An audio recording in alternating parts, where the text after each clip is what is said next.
Jazier, and today we're reading chapter 2. And before we read chapter 2, the word of the day is disarray. This is how you spell it. D-I-S-A-R-R-A-Y. It's a noun. The definition is chaos or confusion, like a situation where nobody knows what they should be doing. Now, let's get to reading.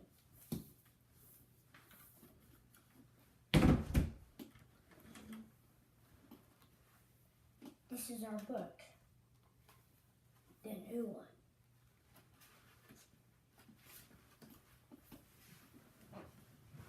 Chapter 2, Doctor Who. There was one good thing about spring that Jaden had forgotten. The spring issue of Doctor Who.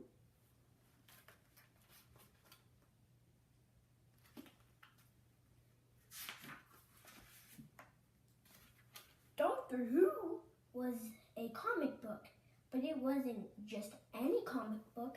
It was the best, most action-packed comic book in the world. It had a genius owl, a robot cat, a pygmy marmoset, and tons of aliens from outer space, and a time machine tree that was bigger on the inside.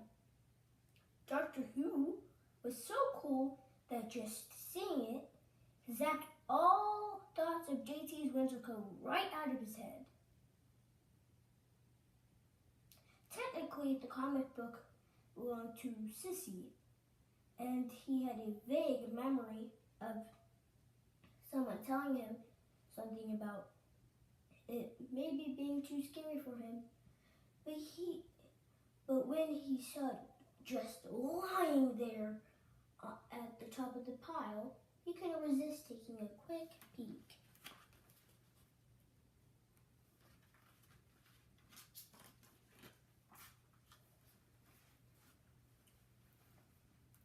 I promised you a vacation. Didn't I, Thumbs? How does a planet where it's always spring sound? Like spooky laughter? Spooky laughter? Oh no! Chuckling cherubs!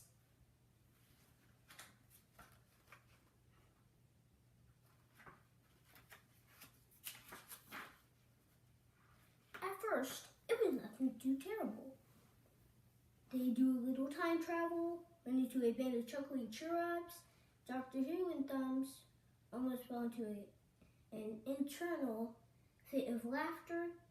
Feline stepped in to save them. Doctor Who used his sonic hoot in a clever way to stop the chuckling cherubs for good. Then Doctor Who and his two companions escaped and headed back to Time's relative Elasticity Exploiter, a time machine called Tree for short.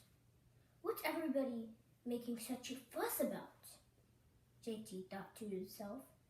This comic book is not scary at all. But when he turned the page, he saw something so frightening that it made his hair stand even more on the end.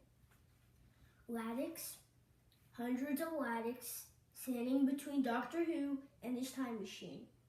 The Ladeks were Doctor Who's most dangerous foes.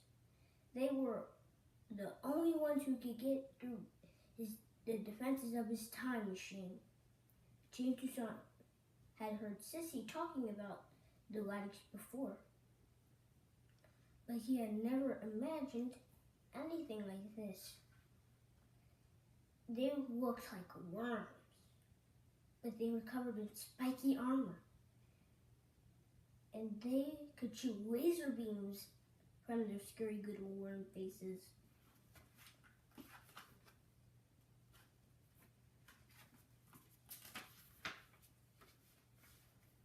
The next thing he knew, JT was shrieking in terror, and Sissy was running into his room to check on him. She took one look at the Doctor Who comic book on the floor and immediately guessed what happened. Sissy sat down next to Jaden Toussaint and put her arm around him. It felt good.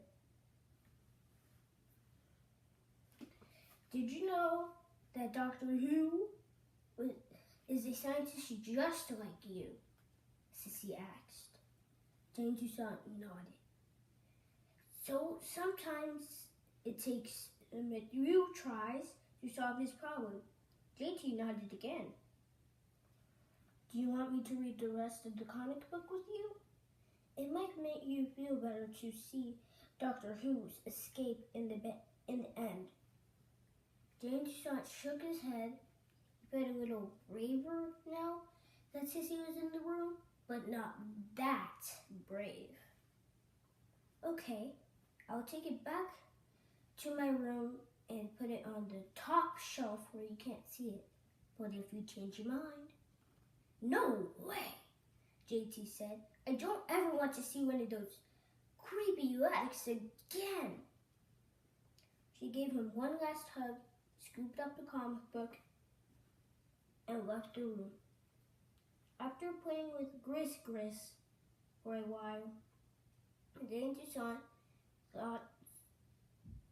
Toussaint's thoughts turned to happier things, like turning pail cards and school. Before he knew it, the Ladeks were completely out of his head and good riddance.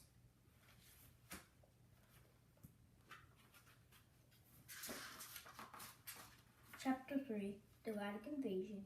Now that we're done with Chapter 2, just in case you forgot, the word of the day is disarray.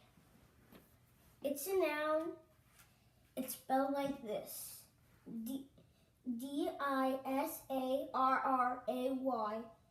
The definition is chaos or confusion, like a situation where nobody knows what they should be doing. Goodbye.